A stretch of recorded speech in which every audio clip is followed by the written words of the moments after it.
وَإِذْ قَالَ إِبْرَاهِيمُ لِأَبِيهِ آزَرَ أَتَتَّخِذُ أَصْنَامًا آلِهَةً إِنِّي أَرَاكَ وَقَوْمَكَ فِي ضَلَالٍ مُبِينٍ۔ اور یاد کیجیے جب ابراہیم نے اپنے باپ آزر سے کہا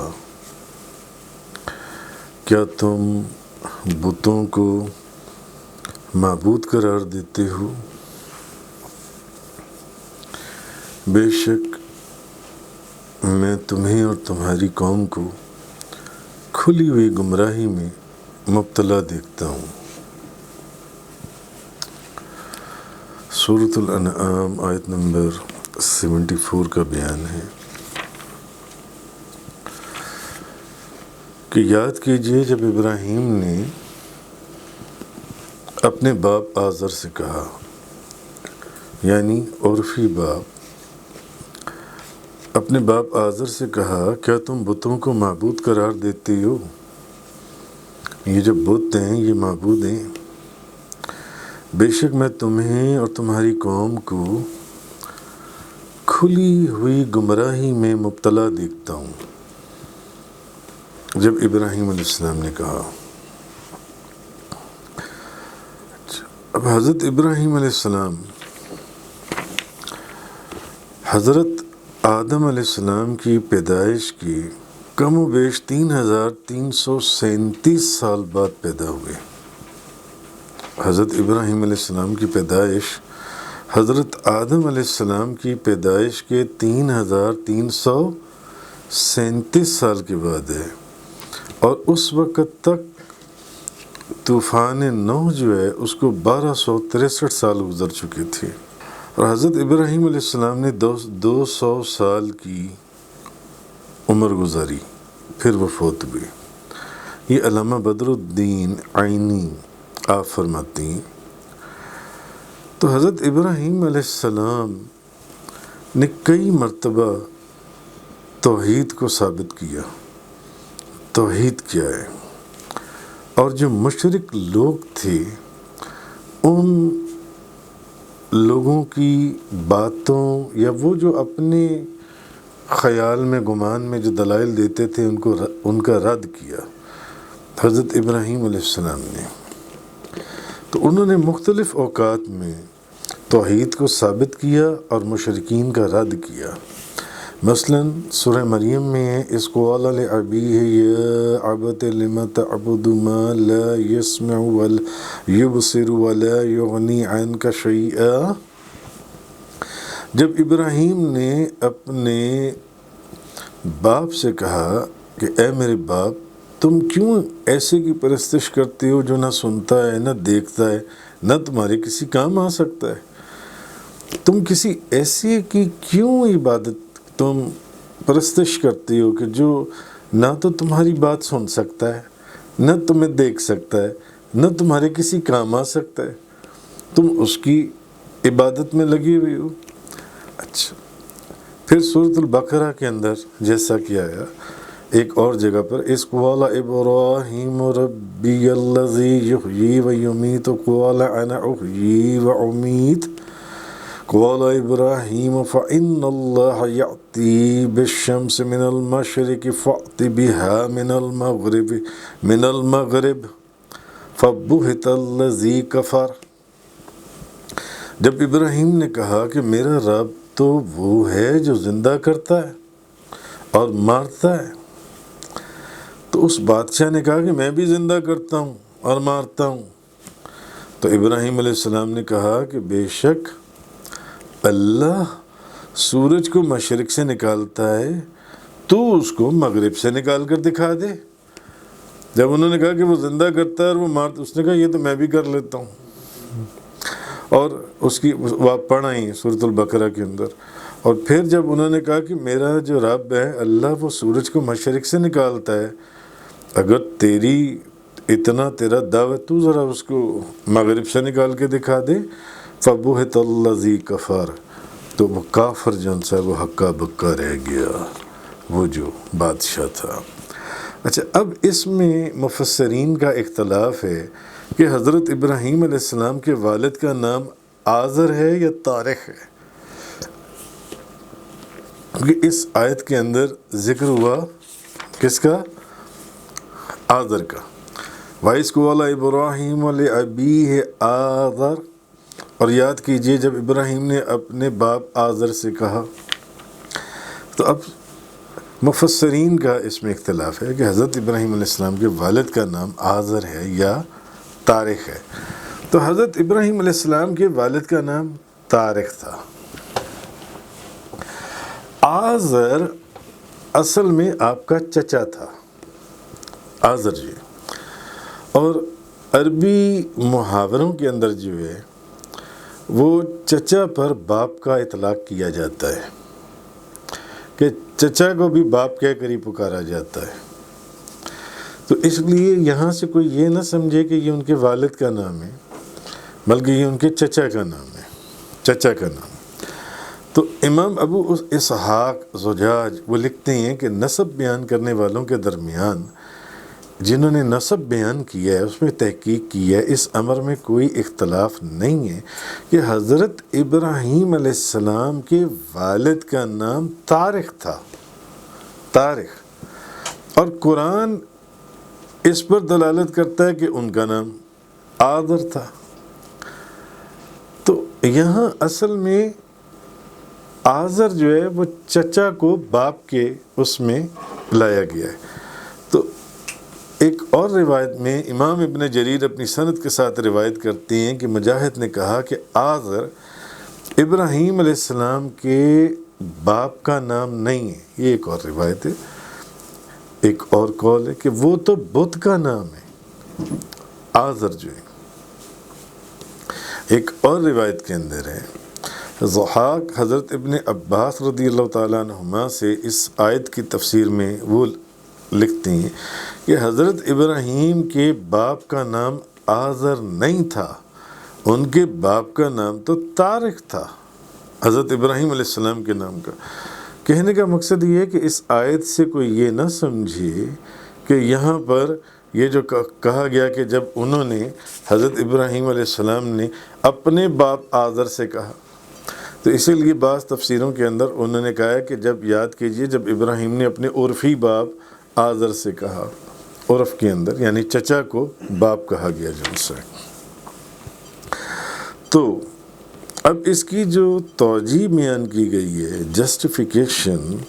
کہ وہ یہ ہے کہ عرب میں باپ کا جو اطلاق ہے وہ چچا پر کثرت سے کیا جاتا ہے، یہ میں نے پہلے آپ سے عرض کر دیا، اور قرآن مجید کے اندر بھی اس کی مثال موجود ہے۔ ام کنتم شہداء اذ حضر یعقوب الموت، کیا تم اس وقت حاضر تھے جب یعقوب کو موت آئی؟ اذ قال لبنیہ ما تعبدون من بعدی قالوا نعبد الہک و الہ آبائک ابراہیم و اسماعیل و اسحاق، کیا تم اس وقت حاضر تھے جب یعقوب کو موت آئی،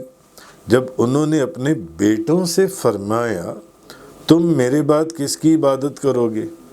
بیٹوں سے تو انہوں نے کہا ہم آپ کے معبود اور آپ کے باپ دادا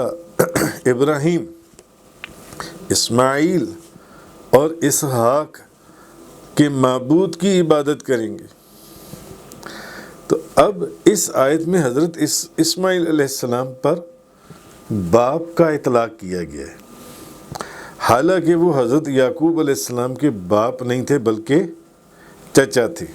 تو سمجھ میں یہ آیا کہ عرب کے اندر باپ کا جو اطلاق ہے وہ چچا کے اوپر بھی کثرت سے کیا گیا ہے، یہ چیز۔ اچھا، پھر ایک اور دلیل یہ ہے کہ آزر جو تھا وہ تو ایمان نہیں نہ رکھتا تھا۔ اچھا، اب قرآن کریم کے اندر ہے ابراہیم علیہ السلام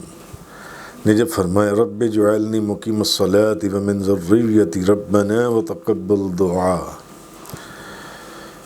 جب انہوں نے فرمایا اے میرے رب مجھے نماز قائم کرنے والا رکھ اور میری اولاد سے بھی اچھا، اے ہمارے رب میری دعا قبول فرما، اور آگے فرمایا ربنا اغفر لی ولوالدی وللمؤمنین یوم یقوم الحساب، اے ہمارے رب مجھے اور میرے والدین کو بخش دے۔ ابراہیم علیہ السلام نے انہوں نے یہ دعا مانگی، اے میرے رب مجھے اور میرے والدین کو بخش دے، اور سب ایمان والوں کو جس دن حساب قائم ہوگا، جس دن حساب قائم ہوگا۔ اب یہاں سے سمجھ میں یہ آیا، لہٰذا اگر آپ کے والدین کافر ہوتے تو ایک پیغمبر یہ جانتے ہوئے کہ کافر کی بخشش نہیں ہو سکتی، اگر آپ کے والد جون سی ہیں، اگر آپ کے والد کافر ہوتے تو ایک پیغمبر یہ جانتے ہوئے کہ کافر کی بخشش نہیں ہو سکتی، وہ کبھی ان کے لیے مغفرت کی دعا ہی نہ کرتے۔ روح المعانی کے اندر ہے کہ ایک پیغمبر جو ہیں وہ یہ جانتے ہیں کہ کافر کی بخشش نہیں ہو سکتی، تو وہ کبھی ان کی مغفرت کے لیے دعا نہیں کرتے۔ تو انہوں نے تبھی ان کی مغفرت کے لیے دعا کی جب وہ جانتے تھے کہ وہ صاحب ایمان ہیں، وہ کافر نہیں ہیں۔ اچھا، شیخ عبدالحق محدث دہلوی اس حدیث کی شرح کے اندر وہ یہ لکھتے ہیں، شیخ عبدالحق محدث دہلوی، کہ بعض علماء جو ہیں وہ اس بات کے قائل ہیں کہ رسول اللہ صلی اللہ علیہ وسلم کے تمام آباء و اجداد جو ہیں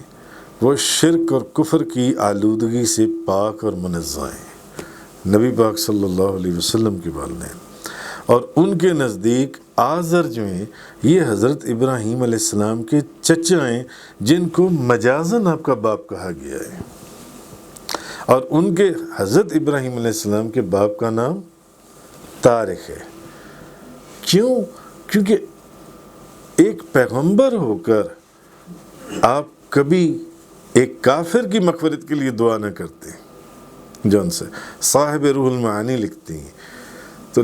لہٰذا اگر آپ کے والد کافر ہوتے تو ایک پیغمبر یہ جانتے ہوئے کہ کافر کی بخشش نہیں ہو سکتی، وہ کبھی ان کے لیے مغفرت کی دعا نہ کرتے، کبھی بھی۔ اچھا، اب یہیں سے اس بات کی طرف، جیسے اکثر لوگ نبی کریم صلی اللہ علیہ وسلم کے والدین کریمین کے متعلق اپنی زبان دراز کرتے ہیں، حالانکہ اہل سنت والجماعت کے علماء محققین جو ہیں ان کی کثرت کا یہ فیصلہ ہے کہ نبی کریم صلی اللہ علیہ وسلم کے والدین کریمین نجات یافتہ ہیں اور جنت کی بہاروں سے لطف اندوز ہو رہے ہیں۔ نبی پاک صلی اللہ علیہ وسلم کے والدین کریمین نجات یافتہ ہیں۔ یہ ان لوگوں کے لیے جو نبی کریم صلی اللہ علیہ وسلم کی بارگاہ میں زبان دراز کرتے ہیں کہ نبی پاک صلی اللہ علیہ وسلم کے والدین کریمین نجات یافتہ ہیں اور جنت کی بہاروں سے لطف اندوز ہو رہے ہیں۔ اور اس سلسلے میں 3 مسلک ہیں، اور اگر آپ تینوں مسلکوں کا آپ مطالعہ کریں تو آپ کو پتہ چلتا ہے کہ تینوں کے تحت ہی نبی کریم صلی اللہ علیہ وسلم آپ کے والدین کریمین جنتی ہیں اور جنت کی بہاروں سے لطف اندوز ہو رہے ہیں اور یقیناً نجات یافتہ ہیں۔ ایک پہلا مسلک تو یہ ہے کہ وہ کہتا ہے کہ ان کا تعلق زمانہ فطرت سے ہے۔ سب سے قریبی زمانے میں جو تشریف لانے والے رسول ہیں نبی پاک صلی اللہ علیہ وسلم کے سب سے قریبی زمانے میں، وہ کون ہیں؟ حضرت عیسیٰ علیہ السلام۔ اب حضرت عیسیٰ علیہ السلام سے لے کر نبی پاک صلی اللہ علیہ وسلم تک 600 سال کے عرصے کا فرق ہے۔ اب اس عرصے کے اندر جو حضرت عیسیٰ علیہ السلام کے اوپر کتاب نازل ہوئی انجیل، اس میں تو طرح طرح کی قرآن کہہ رہے کہ تحریفات ہو چکی ہوئی تھیں، تحریف ہو چکی ہوئی تھی۔ تو اب حضرت عیسیٰ علیہ السلام کو جو ماننے والے ہیں وہ آپ کو اللہ کا بندہ یا اللہ کا رسول ماننے کی بجائے اللہ کا بیٹا کہہ رہے تھے۔ اسی لیے کہہ رہے تھے نا کہ کتاب میں تحریف ہو چکی ہوئی تھی، اور ان کی امت گمراہی میں مبتلا ہو چکی ہوئی تھی۔ اچھا، اب اس دور کے جو لوگ ہیں، اس دور کے لوگ، کس دور کے لوگ؟ جس دور کے اندر حضرت عبداللہ اور بی بی آمنہ رضی اللہ تعالی عنہما کا جو دور ہے، اب وہ لوگ اگر ہدایت کی روشنی حاصل کرتے تو کہاں سے کرتے؟ ایک بات ہے، کلمہ حق سنتے تو کس سے سنتے؟ کیونکہ آخری جو نبی تھے حضرت عیسیٰ علیہ السلام، ان کو گزرے ہوئے 600 سال ہو چکے تھے، ان کی کتاب میں تحریف ہو چکی ہوئی تھی، اور ان کی امت جو ہے وہ آپ کو اللہ کا رسول یا اللہ کا بندہ ماننے کی بجائے آپ کو اللہ کا بیٹا کہنے کی گمراہی میں مبتلا ہو چکے تھے۔ اچھا، پھر دوسری بات یہ کہ حضرت عیسیٰ علیہ السلام صرف اور صرف بنی اسرائیل کی رہنمائی کے لیے مبعوث ہوئے تھے، بنی اسرائیل کے لیے۔ حجاز کے جو لوگ تھے وہ تو ان کی دعوت کے اندر داخل ہی نہیں تھے حضرت عیسیٰ علیہ السلام کی، اور نہ حضرت عیسیٰ علیہ السلام نے ان کو تبلیغ فرمائی حجاز کے لوگوں کو، کیونکہ ان حجاز کے لوگوں کو دعوت دینا ان کی ذمہ داری بھی نہیں تھی، وہ ان کی طرف بھیجے بھی نہیں گئے تھے، اور نہ ان کے حواریوں نے یہ کوشش کی کہ وہ اس پیغام کو آگے پہنچاتے۔ تو سورہ بنی اسرائیل کے اندر ہے وَمَا كُنَّا مُعَذِّبِينَ حَتَّى نَبْعَثَ رَسُولًا، ہم کسی کو عذاب نہیں دیتے جب تک کہ ان میں رسول نہ بھیج دیں، ان میں رسول نہ مبعوث فرمائیں، ہم کسی کو عذاب نہیں دیتے۔ تو علامہ ابن حجر حیتمی نے ذکر کیا کہ روشن حق یہ ہے جس پر کوئی گرد و غبار نہیں ہے کہ اہل فطرہ جو ہیں، اہل فطرت سب کے سب نجات یافتہ ہیں، اہل فطرت لوگ ہیں، اور اہل فطرت وہ لوگ ہیں جن کی طرف کوئی رسول نہیں بھیجا گیا جو انہیں اللہ پر ایمان لانے کا مکلف بنائے، جن کی طرف کوئی رسول نہیں بھیجا گیا جو ان کو اللہ کے اوپر ایمان لانے کا مکلف بنائے۔ تو اہل عرب جو ہیں یہ بنی اسرائیل کے نبیوں کے زمانے میں بھی اہل فطرت تھے، ان کے زمانے میں بھی بنی اسرائیل کے نبیوں کے زمانے، تو یہ تو ویسے بھی اس وقت حضرت عیسیٰ علیہ السلام موجود ہی نہیں تھے، 600 سال گزر چکے تھے، موجود ہوتے بھی تو اہل عرب جو ان سے وہ مکلف ہی نہیں تھے، کیونکہ بنی اسرائیل کے رسولوں کو یہ حکم نہیں دیا گیا تھا کہ وہ اہل عرب یعنی حجاز کے لوگوں کو بھی اللہ پر ایمان لانے کی دعوت دیں، تو ان کا حلقہ تبلیغ جو ہے وہ صرف بنی اسرائیل تک محدود تھا۔ تو اب اللہ پاک نے فرمایا وَمَا كُنَّا مُعَذِّبِينَ حَتَّى نَبْعَثَ رَسُولًا، ہم کسی کو عذاب نہیں دیتے جب تک ان میں رسول مبعوث نہ فرمائے۔ تو اسی طرح قرآن کریم کی ایک اور آیت کے اندر بھی فرمایا گیا سورۃ القصص میں وَمَا كَانَ رَبُّكَ مُهْلِكَ الْقُرَىٰ حَتَّى يَبْعَثَ فِي أُمِّهَا رَسُولًا يَتْلُو عَلَيْهِمْ آيَاتِنَا، اور نہیں ہے آپ کا رب ہلاک کرنے والا بستیوں کو یہاں تک کہ بھیجے ان کے مرکزی شہر میں کوئی رسول جو پڑھ کر سنائے وہاں کے رہنے والوں کو ہماری آیتیں، یعنی جب تک اللہ تعالیٰ وہ عذاب نہیں دیتا جب تک کہ ان میں کوئی رسول نہ بھیج دے جو ان سے۔ تو پہلا جو طبقہ ہے اس کے اندر یہ ان لوگوں کا ہے جنہوں نے اپنے نور بصیرت سے اللہ کی توحید کے عقیدے تک رسائی حاصل کر لی، پہلا طبقہ اہل فطرت کے لوگوں میں سے جنہوں نے اپنے نور بصیرت سے اللہ کی توحید کے عقیدے تک رسائی، اور دوسرا طبقہ وہ ہے اسی زمانے کے لوگوں کے اندر جنہوں نے دین ابراہیمی کو بگاڑ دیا اور بت پرستی کا آغاز کر دیا، اور تیسرا طبقہ جو ہے یہ وہ طبقہ ہے جو اپنی غفلت اور بے خبری کی وجہ سے ہر قسم کے عقیدے سے بے نیاز رہا، نہ تو انہوں نے توحید خداوندی کا عقیدہ اپنایا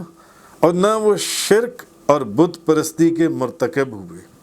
نہ تو انہوں نے توحید خداوندی کا عقیدہ اپنا لیا، یعنی پہلے دو طبقے تو وہ ہیں، ایک جنہوں نے جو توحید خداوندی کے پر قائم رہے، دوسرے وہ ہیں جو بت پرستی کے اندر انوالو ہو گئے، تیسرا یہ ہے جو نہ تو توحید خداوندی کے اندر جو ہے وہ ان کا عقیدہ تھا اور نہ وہ بت پرستی کرتے تھے، انہوں نے بت پرستی کے بھی وہ مرتکب نہیں ہوئے۔ یہ وہ طبقہ ہے جس کو عذاب نہیں دیا جائے گا۔ وَمَا كُنَّا مُعَذِّبِينَ حَتَّى نَبْعَثَ رَسُولًا، یہ وہ طبقہ ہے۔ یہ تو حضور نبی کریم صلی اللہ علیہ وسلم کے والدین کریمین کے بارے میں ایک مسلک تو یہ ہے کہ وہ اہل فطرت میں سے تھے، نہ ان کے پاس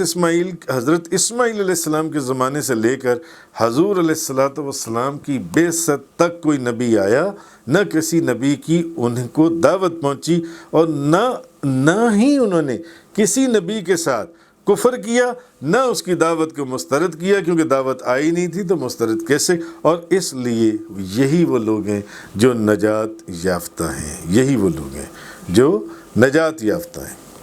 اچھا، اب دوسرا مسلک، تو تینوں مسلکوں کو آپ دیکھ لیں تو حضور کے والدین نجات یافتہ ہیں اور جنت کی ہواؤں سے لطف اندوز ہو رہے ہیں، جنت کی بہاروں سے۔ اب دوسرا مسلک جون سے حضرت امام فخر الدین رازی رحمۃ اللہ علیہ کا بھی یہی مسلک ہے۔ اچھا، اب آپ لکھتے ہیں کہ بے شک انبیاء کرام کے آباء و اجداد کافر نہیں ہوتے۔ جیسے کہ میں نے پیچھے اس آیت کے تحت یہ بات عرض کی، میں نے کہا کہ اگر حضرت ابراہیم علیہ السلام کے والد معاذ اللہ استغفر اللہ کافر ہوتے تو وہ ان کی بخشش اور مغفرت کے لیے دعا کیوں کرتے؟ ایک پیغمبر ایک کافر کی بخشش اور مغفرت کے لیے دعا کرے گا؟ نہیں۔ تو اس کا مطلب ہے کہ آدر جو ہے وہ ان کے والد ہی نہیں تھے،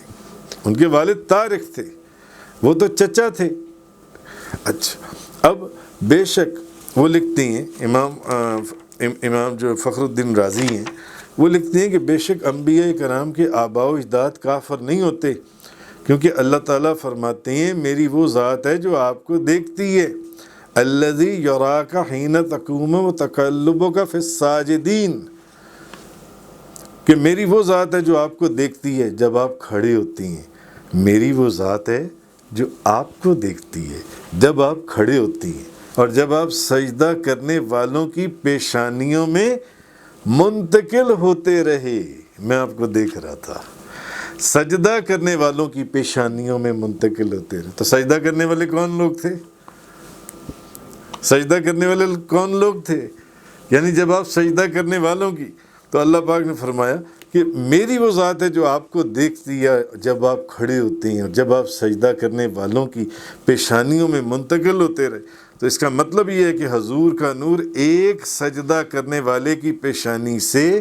دوسرے سجدہ کرنے والے کی پیشانی میں منتقل ہوتا رہا۔ تو اس سے بھی یہ بات واضح ہو گئی کہ نبی کریم صلی اللہ علیہ وسلم کے جملہ آباء و اجداد مسلمان تھے۔ اس سے بھی یہ بات ثابت ہو گئی کہ حضور کے جملہ آباء و اجداد مسلمان تھے، جیسے کہ میں نے انہوں نے اس آیت کا حوالہ دیا سورۃ الشعراء کا بھی۔ اچھا، ابو نعیم نے دلائل النبوت میں کئی سندوں سے حضرت ابن عباس سے روایت کی ہے کہ نبی کریم صلی اللہ علیہ وسلم نے ارشاد فرمایا کہ اللہ تعالی ہمیشہ سے مجھے پاک پشتوں سے پاکیزہ رحموں میں منتقل فرماتا رہا۔ حضرت ابن عباس سے روایت کیا گیا کہ نبی پاک صلی اللہ علیہ وسلم نے فرمایا اللہ تعالی ہمیشہ سے مجھے پاک پشتوں سے پاکیزہ رحموں میں منتقل فرماتا رہا، ہر آلائش سے پاک کر کے، ہر آلودگی سے صاف کر کے، جہاں کہیں سے دو شاخیں پھوٹیں وہاں اللہ نے مجھے اس شاخ میں منتقل کیا جو ان دونوں میں بہتر تھی، تو امام ترمذی نے اس روایت کو اپنی سنن، اور امام بہقی نے حضرت عباس سے روایت کیا کہ رسول اللہ صلی اللہ علیہ وسلم آپ نے ارشاد فرمایا کہ بے شک اللہ تعالیٰ نے جب مجھے پیدا فرمایا تو مجھے بہترین مخلوق سے کیا، پھر جب قبیلوں کو پیدا فرمایا تو مجھے بہترین قبیلے سے کیا، پھر جب نفوس کو پیدا فرمایا تو مجھے ان میں سے کیا جن کے نفوس بہت بہترین تھے، پھر جب خاندانوں کو پیدا کیا تو مجھے بہترین خاندان میں رکھا، بس میں ان سب سے بلحاظ خاندان اور بلحاظ نفس بہتر ہوں۔ تو یعنی واضح ہوا کہ نبی کریم صلی اللہ علیہ وسلم کے جملہ آباء و اجداد مسلمان تھے۔ تو حافظ ابن حجر فرماتے ہیں یہ بات سب کو معلوم ہے کہ کسی کا کسی سے بہتر ہونا، اللہ تعالیٰ کا کسی کو چننا اور کسی کو پسند کرنا اور اس کی بارگاہ میں کسی کی افضلیت اس کے مشرک ہونے کے باوجود ہرگز نہیں ہو سکتی۔ تو جب حضور بہترین قبیلے کے اندر آپ کو چنا گیا،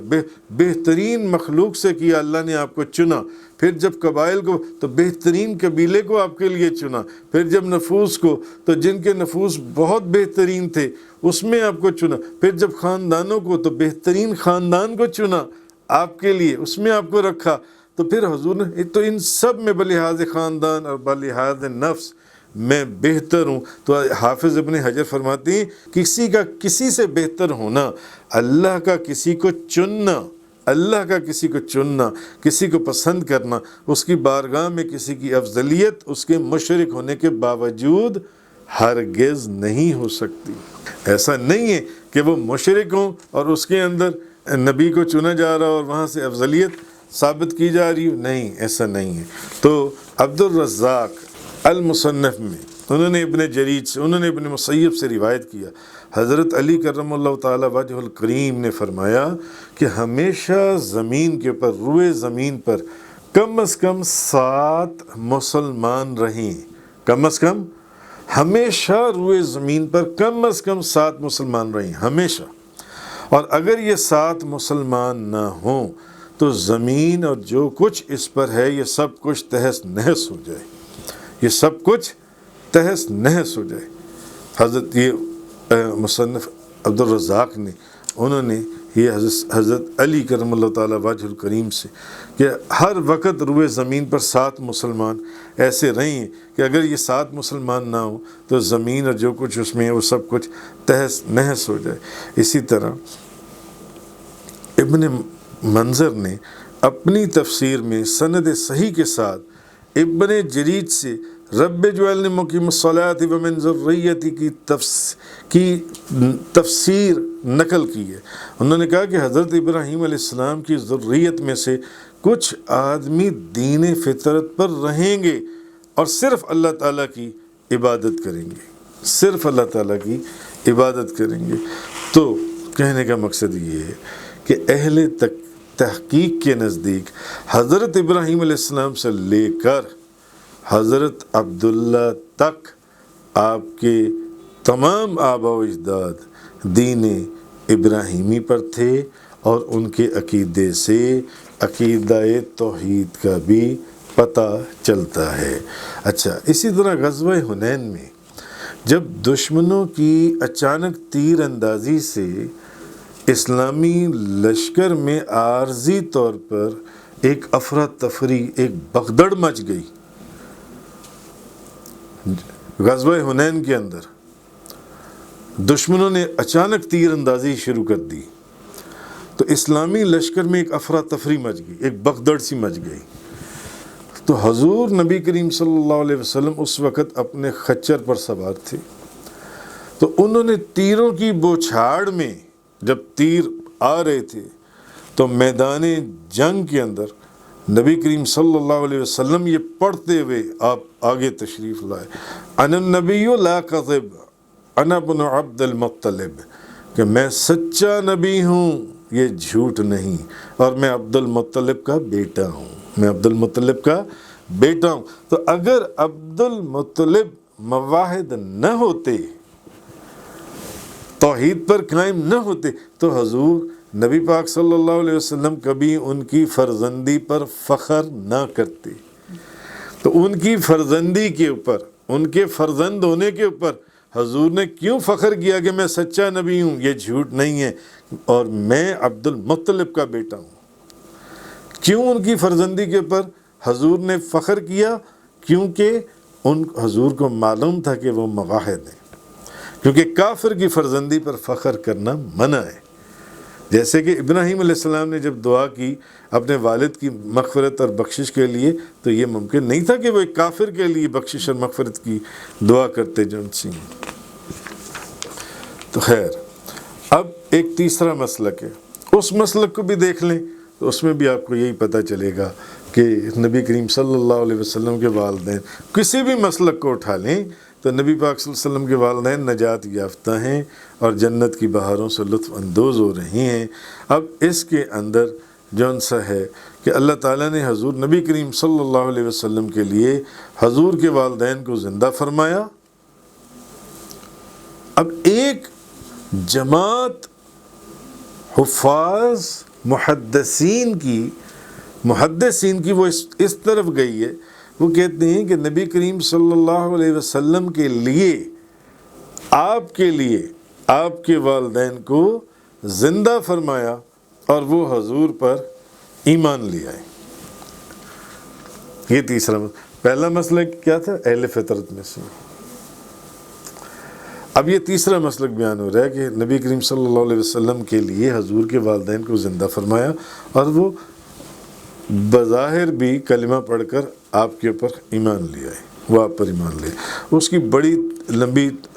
تفصیل ہے محدثین کی جنسی ہے جو مختلف مفسرین نے امام جلال الدین سیوطی نے دی ہے۔ تو اس مسلک کے تحت بھی نبی کریم صلی اللہ علیہ وسلم کے والدین کریمین جو ہیں وہ جنتی ہیں اور جنت کی ہواؤں سے اور بہاروں سے لطف اندوز ہو رہے ہیں۔ اچھا، ویسے بھی آپ دیکھیں 21 جنوری 1979 روزنامہ نوائے وقت، اس کی یہ خبر ہے کہ 1400 سال بعد مسجد نبوی شریف کی توسیع کے سلسلے میں کی جانے والی کھدائی کے دوران حضور علیہ الصلوۃ والسلام کے والد حضرت عبداللہ بن عبد المطلب کا جسد مبارک صحیح سالم حالت میں برآمد ہوا۔ یہ 21 جنوری 1979 روزنامہ نوائے وقت کی خبر ہے کہ 1400 سال کے بعد تو اخیر میں یہ کہ قاضی ابو بکر ابن عربی جو مسلک مالکیہ کے بہت بڑے جلیل القدر ائمہ میں سے ہوئے ہیں، جن کی تفسیر احکام القرآن ان کے علم و فضل کی سب سے بڑی دلیل ہے، تو ان سے ایک فتویٰ جو ان سے ہے وہ مانگا گیا، ان سے ایک فتویٰ لیا گیا۔ تو انہوں نے اس کے اندر جو اپنی لیگل پروناؤنسمنٹ یا لیگل اوپینین دیا وہ یہ تھا، ان سے سوال کیا گیا سئل القاضی ابو بکر ابن العربی عن رجل قال ان آباء النبی صلی اللہ تعالی علیہ وسلم فی النار۔ قاضی ابو بکر ابن عربی سے یہ سوال پوچھا گیا کہ آپ کا اس شخص کے بارے میں کیا خیال ہے جو حضور نبی کریم صلی اللہ علیہ وسلم کے آباء و اجداد کے بارے میں یہ کہتا ہے کہ وہ فی النار ہیں، معاذ اللہ استغفر اللہ، کہ وہ آگ میں ہیں، معاذ اللہ جہنم میں ہیں۔ جو بندہ یہ کہتا ہے، آپ اس شخص کے متعلق کیا فرماتی ہیں؟ فَأَجَابَ مَنْ قَالَ ذَلِكَ فَهُوَ مَلْعُونٌ۔ تو آپ نے جواب دیا جو شخص یہ کہتا ہے وہ ملعون ہے، وہ ملعون ہے، لقولہ تعالی، اللہ کے اس ارشاد کے مطابق، ان الذین یؤذون اللہ ورسولہ لعنہم اللہ فی الدنیا والآخرہ۔ انہوں نے فرمایا اللہ کا یہ جو ارشاد ہے نا سورہ احزاب کی آیت نمبر 57 کے اندر کہ جو لوگ اذیت پہنچاتی ہیں اللہ کو اور اس کے رسول کو، لعنت ہے ان کے اوپر، لعنت بھیجتا ہے ان کے اوپر، بھیجتا ہے ان پر اللہ تعالیٰ دنیا میں بھی اور آخرت میں بھی۔ اور پھر آپ آگے فرماتے ہیں کہ اس سے بڑی اذیت کیا ہے کہ حضور کے والدین کے بارے میں ایسی بات کہی جائے، ایسی بات کہی جائے جن سی ہے۔ کیا یہ نبی کریم صلی اللہ علیہ وسلم کو تکلیف پہنچانا نہیں ہے؟ جو لوگ حضور کی، حالانکہ تینوں مسلکوں کے تحت تینوں مسالک کو بیان کرنے کے بعد اگر آپ نے میری بات کو غور سے سنا تو آپ کو سمجھ میں آ گیا ہوگا کہ حضور کے والدین کریمین نجات یافتہ ہیں اور جنت کی بہاروں سے لطف اندوز ہو رہے ہیں۔ ایک تو جماعت ان محدثین کی ہے جو کہتی ہے کہ ان کو حضور کے لیے زندہ کیا گیا اور انہوں نے کلمہ پڑھ لیا۔ ایک جماعت مفسرین اور محدثین کی وجہ وہ کہتے ہیں کہ وہ اہل فطرت میں سے ہیں، جس زمانے میں کوئی رسول ہی نہیں آیا، اور جس زمانے میں رسول نہ آئے، اور وہ لوگ جو سے جن تک کسی رسول کا پیغام نہ پہنچا اور وہ توحید پر قائم رہے یا توحید پر قائم نہ بھی رہے، انہوں نے کسی نبی کے ساتھ کسی نبی کو جھٹلایا بھی نہیں جو ان سے، تو یہ وہ لوگ ہیں جن کو بخش دیا جائے گا جو اس اہل فطرت کے اندر سے ہیں۔ تو وہ فرماتے ہیں اس سے بڑی اذیت کیا، وہ شخص ملعون ہے، لعنت ہے اس کے اوپر۔ اور پھر وہ اس قرآن کی آیت کو پڑھتے ہیں کہ جو لوگ کیا کہتے ہیں، اللہ تعالیٰ کا ارشاد ہے جو لوگ اذیت پہنچاتے ہیں اللہ کو اور اس کے رسول کو، تو لعنت بھیجتا ہے ان پر اللہ تعالیٰ دنیا میں بھی اور آخرت میں بھی۔ اور پھر فرماتے ہیں کہ اس سے بڑی اذیت کیا کہ حضور کے والدین مبارک کے متعلق ایسی بات کی جائے جو ان سے یہ بات ذہن میں آتی ہے کہ جس مچھلی کے پیٹ میں حضرت یونس علیہ السلام 40 دن رہیں، وہ مچھلی تو مفسرین فرمائیں کہ وہ جنت میں جائے گی، اور جس ماں کے پیٹ میں 9 مہینے امام الانبیاء رہیں، نبیوں کے سردار رہیں، تو یہ سوچنے کی چیز ہے۔ تو بات یہاں سے آگے چلی تھی نبی کریم صلی اللہ علیہ وسلم کے والدین کے متعلق